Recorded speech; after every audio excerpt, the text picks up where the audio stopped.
Hi, it's Steve. In this video, we'll talk about the top reasons why your dishwasher won't start at all. Now, our first test will be to ensure that the door latch holds the door securely. If it doesn't, we'll need to inspect the door latch hook and adjust or replace if required. If the door latch is holding the door securely, our next step will be to check the door latch switches to verify that they're being activated properly, and if they are, we'll need to check them for continuity. Another reason why your dishwasher may not start could be related to a thermal fuse. Some models of dishwashers use a thermal fuse to protect the electronic control from overheating.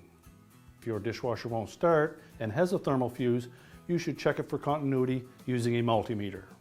If the thermal fuse has no continuity, it will need to be replaced. If the door latch and thermal fuse check out okay, the reason your dishwasher may not start could be related to the electronic control. Check all of the connections on the control and verify that they are tight, and also check for any signs of corrosion, and if there is any signs of damage to the control board, it will need to be replaced. Another reason why your dishwasher may not start could be related to the touchpad. The touchpad, also known as a membrane switch, sends a signal to the control board to start your dishwasher. If the most common cycle that you use no longer functions anymore, but other cycles do, suspect that that touchpad is worn out. The touchpad is normally part of your control panel. So to test it, you'll need to remove the control panel, check the connection between the touchpad and the control board for any signs of corrosion, and clean that up if necessary. If it still does not function, you will need to replace your touchpad.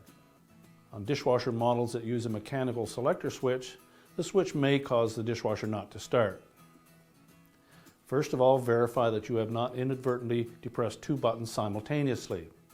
If that's not the case, you can check the switches for continuity using a multimeter. You will need to reference and understand the wiring diagram to do this test properly. If your dishwasher fills but does not continue into the wash cycle, the problem could be related to the drive motor.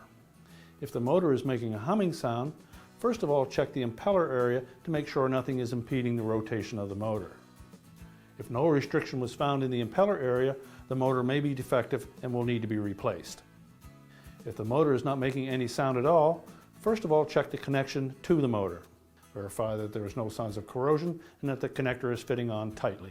If the connection is okay, remove it and check the motor windings for continuity using a multimeter. If no continuity is found, you'll need to replace the motor.